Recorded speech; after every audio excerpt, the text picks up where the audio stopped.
as far as the business of boxing? The best thing is a fighter needs to take almost everything. You paid all that money and had the biggest stage in boxing on Netflix, and that is really the best they could do? He knew that he could not beat Bud Crawford, which is why they basically paid him $100 million. Canelo recently admitted on Joe Rogan's podcast that he didn't give his all against Terence Crawford. Reflecting on the fight, he revealed that he intentionally held back, fighting at half pace, staying flat-footed, and allowing Crawford to shine more than he deserved. Canelo explained that business and financial factors played a major role in how the match unfolded, even confessing that he was paid to ease off and avoid bringing his usual intent. Well, how does that work? Because it's not pay-per-view. Do they still... Netflix putting up the money. So I'm saying, so they don't get no back end then? No, there is no back end. There's ticket sales. Yeah, because pay-per-view, the back end is the most. There's no pay-per-view. I guess if you give me $50 million up front, I don't really care about a back end.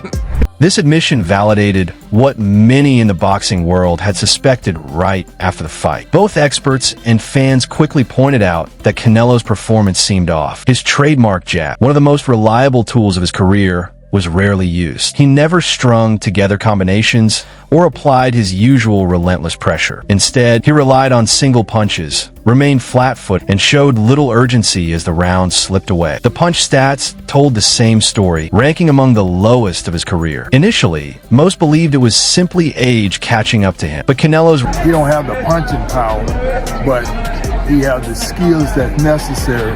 Crawford. Yeah. So you were very impressed with his performance? Would you say? Well, yeah. The point of the matter is, I knew if it came down to if somebody got knocked out, I thought Crawford would probably get knocked out. Yeah. But I know about boxing. Oscar de la Hoya was among the first to raise doubts. Just hours after the fight, he posted online, "What was that? I know Canelo was slow, but not that slow. And I know he was weak, but not that weak. Did Canelo train? Or was he paid to lose?" For de la Hoya, who promoted Canelo for years, the performance was completely unrecognizable. This wasn't the Canelo he had seen countless times in training camps, where sharpness and high output were always on display. To him, what unfolded in the ring against Crawford was far too different to be explained by age alone. When he got hit by Crawford and he took that deep breath, he's frustrated. Don't get me wrong, Canelo facing the right opponent that's going to stay in front of him, that's going to fight, that's going to make it a brawl, Canelo knocks him out. So I'm not saying Canelo's shot or done. No, it's far from it. Veteran fighter Gabe Rosado also shared his thoughts, noting that Canelo fought with heavy, cement-like feet, threw no meaningful jab, avoided combinations, and relied on single punches. To Rosado, it was the kind of showing you'd expect from a fighter well past his prime, not from a reigning champion still holding belts. His assessment lined up perfectly with what Canelo has since admitted. In past battles with Golovkin and other elite opponents, Canelo had doubled up on his jab, unleashed sharp counters, and maintained relentless pressure. But against Crawford, Rosado emphasized... Watching Bud catch those shots off his glove. He looked amazing. So amazing. Yeah, he looked good. Yeah. He'd go to a body and he'd catch that and come up with an uppercut. You know, just all those things that seem... He looked great. Yeah, I've never seen anybody do that to ever. No one has. Yeah, he's the best. Canelo. Ever. Yeah, he's the best. And I think he would do that to Canelo on his best day. And Canelo said it, he goes, I couldn't figure him out. No. Which is... Clarissa Shields believed Canelo's body was simply breaking down. In her eyes, he could no longer move, his legs had nothing left, and the combinations that once defined him were gone, a natural decline at the end of a long career. At the time, her observation felt logical. Meanwhile, David Benavidez, one of Canelo's fiercest rivals, stuck to his long-standing critique. Even before the Crawford fight, he accused Canelo of carefully choosing opponents he held an advantage over while sidestepping true challenges. After the bout, Benavidez doubled down, claiming Canelo... Any advice for him for his boxing business? Because, you know, the fighters always get the less money, and some of the fighters, they need to take the money, the guarantee money, right? Because they don't make a lot of money in the fights, right? But they are as a fighters.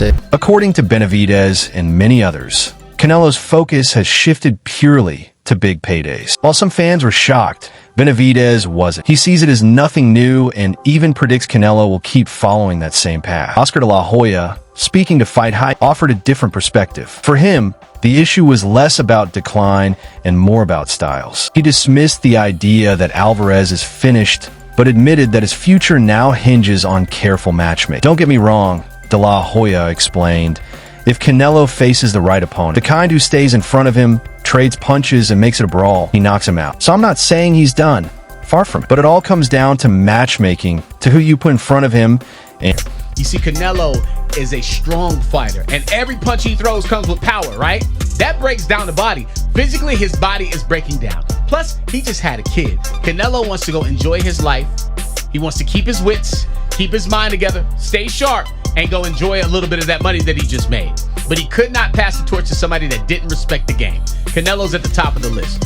But Terence Crawford... De la Hoya argues that Canelo can still compete at the elite level, but only when matched against styles that play to his strengths. Eddie Hearn, however, views it differently. Speaking with Sports Illustrated, he highlighted both the commercial appeal and the sporting intrigue of a Crawford rematch. For Hearn, the real question is whether Canelo can quiet the retirement talk. Fans want to see if Alvarez can make the right adjustments, or if Crawford will push him even closer to the exit, he explained. Hearn pointed to Canelo's history of tactical reinvention, noting that the Mexican has surprised critics before. In his view, Alvarez could still retool his approach and bring a new... Mac, you've been training Crawford for years.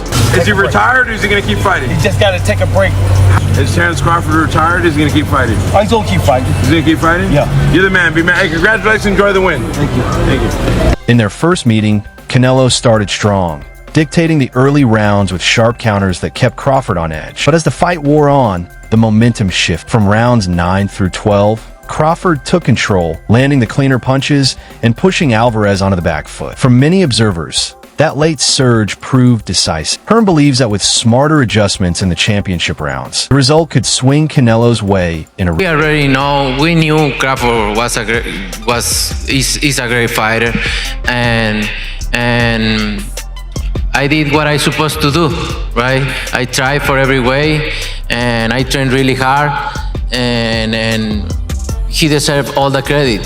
No, I try my... Chris Eubank Jr. echoed that optimism, calling a rematch massive and insisting Canelo still has the tools to rewrite the story. In his view, Alvarez's experience and power remain unmatched if he applies them correctly. His stance reflected a belief many fighters share. Canelo remains dangerous, but must prove his willingness to adapt. Trainer Robert Garcia also endorsed the idea of a rematch, stressing that hunger will be the deciding factor. Speaking to Fight Hype, he argued that if Alvarez returns with genuine fire, he can beat Crawford. For Garcia, the key is avoiding the strategic lapses of the first fight, using his power consistently from start to finish rather than easing off late. His perspective highlighted the consensus across boxing. Canelo's skills are still there, but his next chapter depends on whether he... I would love to see the rematch. I think in the rematch, if he comes back with the hunger that he needs, he could beat Crawford. Because Crawford, you know, is very talented, but I think Canelo could beat him. Canelo's strong, man. Canelo's strong. Canelo could take a good punch. So I think he could just go and don't respect his punch and throw punches even though you're gonna get hit, but don't get... For Crawford, the victory over Alvarez, whether manufactured or earned, has unlocked new opportunities. The debate now centers on who he will face next. Some analysts believe he'll steer clear of the most dangerous challengers. Fighters like David Benavidez, Dimitri Bivol, Diego Pacheco, and Bektamir Melikhazev carry serious risks, combining size and power that could neutralize Crawford's slick style. Taking them on would mean high stakes with uncertain payoff. Instead, many expect Crawford to target marketable opponents who promise big purses with less danger. A potential rematch, as a Canelo fan, I don't really want to see that. I don't think there will be much difference. I don't think Canelo can bring anything to the table that's going to surprise Crawford. He's a different fighter now. If this was 10 years ago, yes, I think the fight could have gone a different way, but there's no point in even thinking that because Canelo's a different fighter now. They fought today. They fought when Crawford is older as well, so I can't be trying to say, well, Canelo's not in his prime.